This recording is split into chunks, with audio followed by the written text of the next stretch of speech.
2 3 आ रहा है। Good morning. Mic की जरूरत है या नहीं? ऐसे ठीक है? Once again very good morning, नमस्कार, शुक्र। थोड़ा सा सबने परिचय दिया।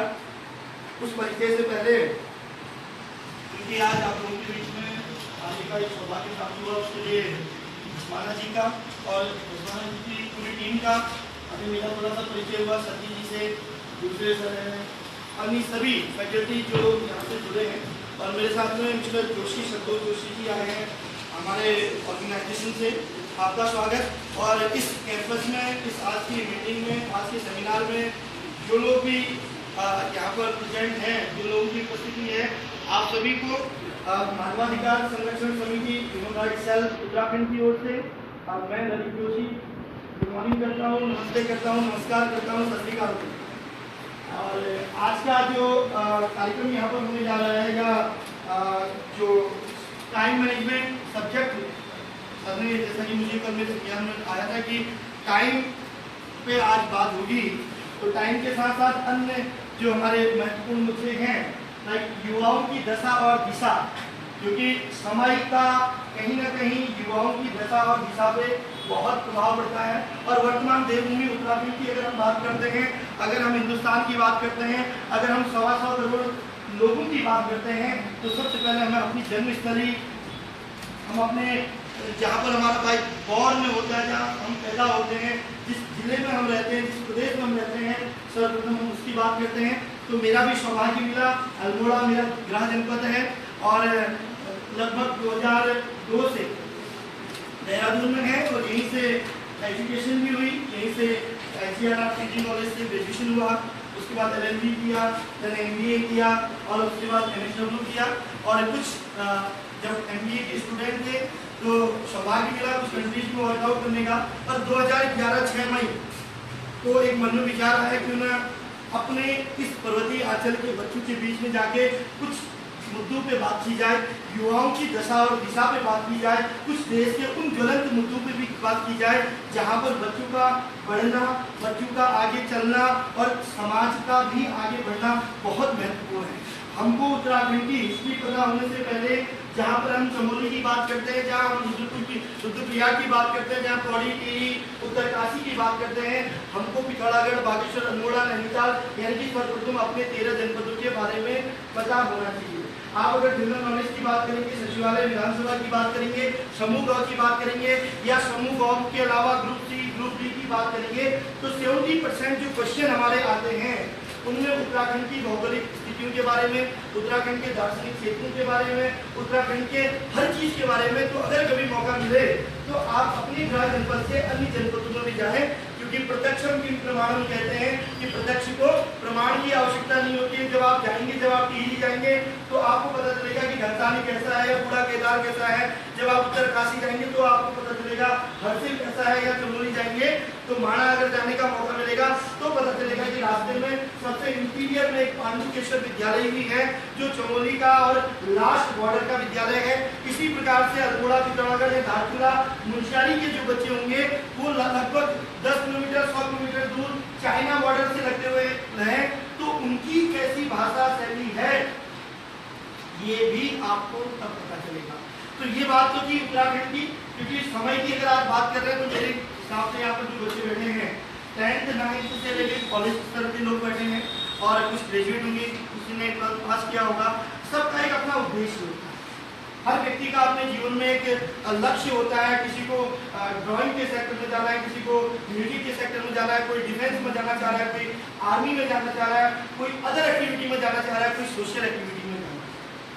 तो किसी भी क्षेत्र में जाने के लिए, चाहे वो बिजनेस हो, कोई क्लास हो, कोई भी इवेंट हो, इवन आप एक छोटी सी राजमा चावल की ठेली ही क्यों ना, हर कार्य का एक उद्देश्य होता है।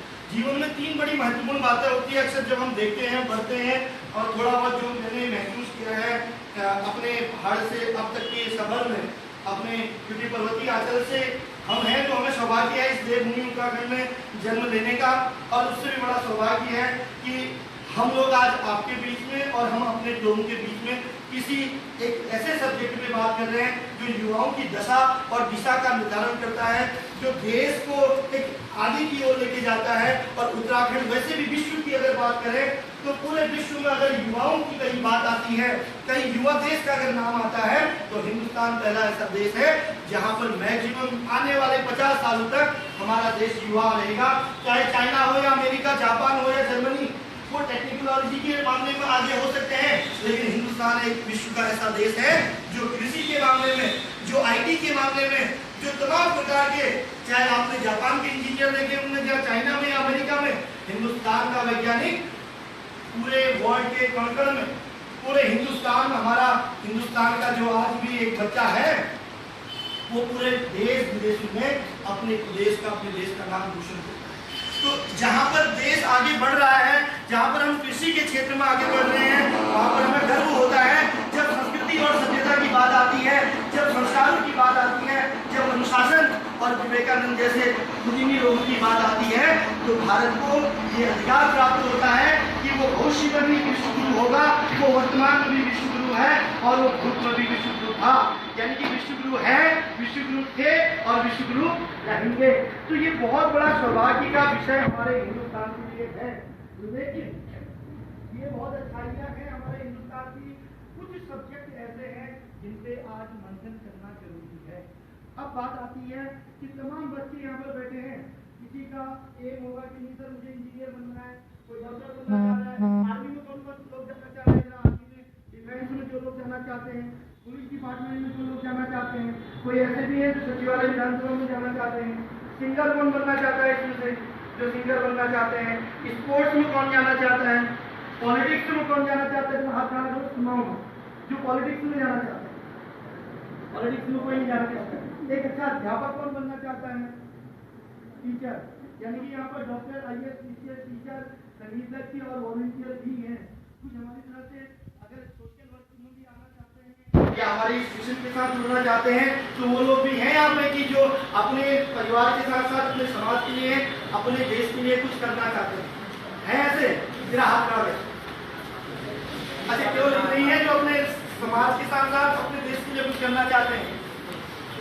देश के लिए तो हर कोई करना चाहता है, क्योंकि अगर आप अपने परिवार की बात कर रहे हैं, अगर आप अपने माँ बाप की बात करते हैं, जहाँ से परिवार बन गया तो समझ लीजिए देश अपने आप बन गया। तो मैं ये कहना चाह रहा हूँ कि देश के लिए वह व्यक्ति आगे बढ़ सकता है जो अपने समाज के लिए आगे बढ़ता है, समाज के लिए वह व्यक्ति आगे बढ़ सकता है जो अपने माँ बाप के लिए आगे बढ़ता है, और जो व्यक्ति अपने माँ बाप के लिए आगे बढ़ता है, जो व्यक्ति अपने माँ बाप के लिए जीता है, वो हिंदुस्तानी नहीं, वो विश्व में अपना परचम लहरा सकता है। तो आज का जो मुख्य उद्देश्य हमारी बातों का है कि समय के साथ साथ हमको 3 बातों को ध्यान में रखना है।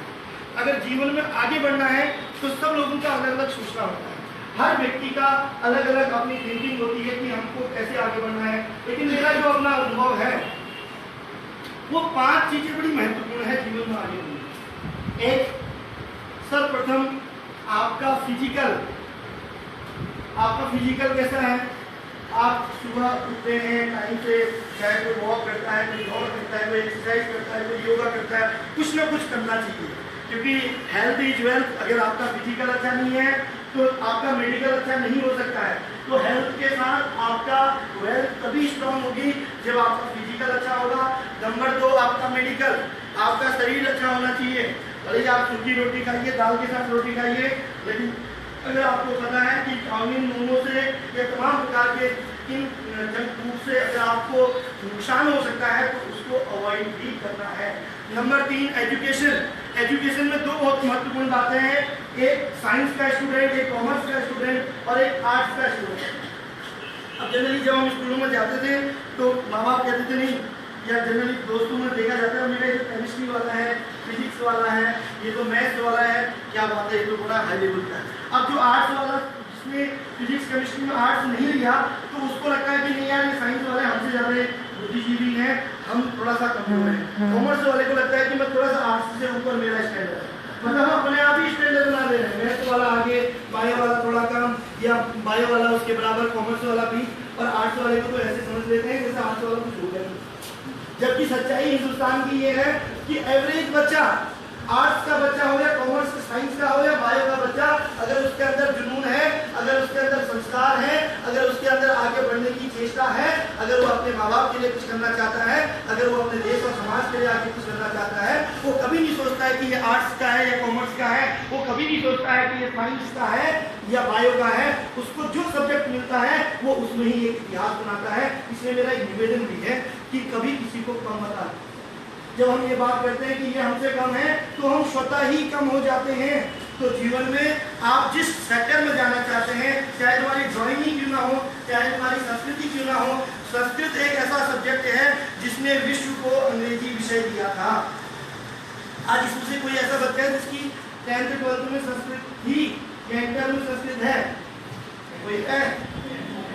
10th तक थी, 11th 12th ग्रेजुएशन में छोड़ दी, जबकि संस्कृत से ही अंग्रेजी के सारे वर्ड्स बने हैं। अंग्रेजी का जन्म ही संस्कृत से हुआ है। तो हम सौभाग्यशाली हैं कि हमें अपनी संस्कृति, अपने संस्कृत और अपनी पुराने संस्कार भी साथ रखने चाहिए। 3 महत्वपूर्ण बातें, आपका फिजिकल, आपका मेडिकल, उससे तीसरी बात आती है आपकी एजुकेशन, जिसमें आप आर्ट्स कॉमर्स साइंस कहीं के भी स्टूडेंट हो, अपने आप को किसी से कमजोर नहीं समझना है। और नंबर 4 बात है आपका मोटिवेशन, आपकी साइकोलॉजी, आप क्या सोचते हैं, आप कैसे समझते हैं अपने आप को, क्या समझते हैं। क्योंकि कहते हैं कि मन के हारे हार, मन के जीते जीत। जो व्यक्ति मन से हार जाता है वो दुनिया से हार जाता है, और जो अपने मन को जीत जाता है वो दुनिया को जीतने का हौसला रखता है। किसी ने बहुत अच्छा कहा है, किसी ने बहुत अच्छा कहा है। तो हम पढ़ने में जाते हैं तो अक्सर हिंदी मीडियम और अंग्रेजी मीडियम के बच्चों से मिलने का मौका मिलता है, और मैं अक्सर पहाड़ों में जाने का शौकीन रहता हूँ, क्योंकि जिस देवभूमि से हम लोग आए हैं, जिन पहाड़ों से हमको आगे बढ़ने का मौका मिला है, अगर हम उन युवाओं के बीच में जाएं तो कहीं ना कहीं देहरादून में पढ़ने वाले बच्चे को बहुत कुछ चीज़ों की जानकारी होती है, लेकिन असली ज़रूरत अगर किसी को है तो पर्वतीय आंचलों में बैठे हुए बच्चों को मोटिवेट करने की आवश्यकता है।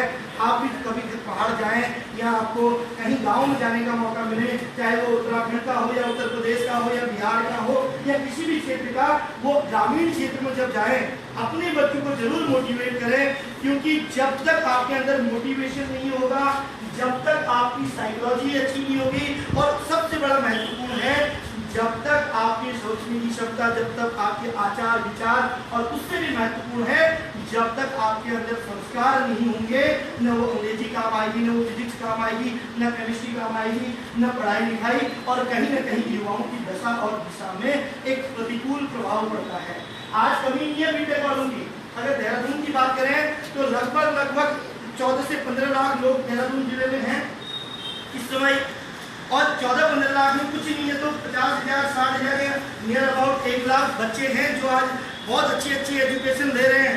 देहरादून के तमाम ऐसे कॉलेजेस हैं, तमाम ऐसे इंस्टीट्यूशन हैं जो बच्चों को पढ़ाने के लिए काम कर रहे हैं, लेकिन एक शब्द आ जाता है बेरोजगारी। बेरोजगारी क्यों आ जाता है? उसके पीछे भी कहीं ना कहीं टाइम मैनेजमेंट काम करता है। एक और क्वेश्चन आ जाता है जो युवाओं के अंदर बहुत जल्दी अति महत्वाकांक्षा पैसे कमाने की है कि नहीं यार मेरे पास मर्सिडीज होना चाहिए, मेरे पास गाड़ी होना चाहिए, मेरे पास घोड़ा होना चाहिए, केवल सपनों में है। साकार इसलिए नहीं हो पाता क्योंकि जब तक आप देखा देखी बंद नहीं करेंगे, जब तक आप पड़ोसी को देखे ये नहीं सोचेंगे कि यार ये केमिस्ट्री पढ़ रहा है तो मैं केमिस्ट्री पढ़ूं। आपको सोचना पड़ेगा, अगर आप स्पोर्ट्स में अच्छे हो तो आप स्पोर्ट्स में जाइए। आपको पता है कि आप बहुत अच्छे वक्ता बन सकते हैं, बहुत अच्छे संगीतज्ञ बन सकते हैं, बहुत अच्छे मोटिवेटर बन सकते हैं, तो आप उसी फील्ड में जाइए जिस फील्ड के आप मास्टर बन सकते हैं। एक तो देखा देखी करना बंद करें। नंबर 2, हमको ये भी पता होना चाहिए कि इस समय देश की स्थिति क्या है।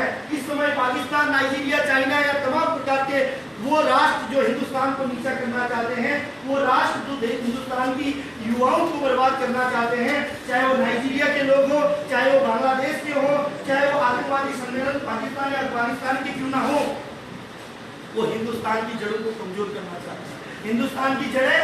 हिंदुस्तान की जड़ों का मतलब ये है कि आज का युवा, अब इस मीटिंग की अगर हम बात करें तो मुझे नहीं पता कौन बच्चा कैसा है, कौन युवा कैसा है, लेकिन मैं इतना जानता हूं अगर जिस बच्चों के अंदर अपना सेल्फ कॉन्फिडेंस ना हो, जिन बच्चों के अंदर किसी प्रकार का अगर गलती से भी कोई दर्शन हो, तो जीवन में चाहे आप जितना भी टाइम मैनेजमेंट कर लीजिए, आपको कहीं ना कहीं बहुत बड़ा ड्रॉबैक है।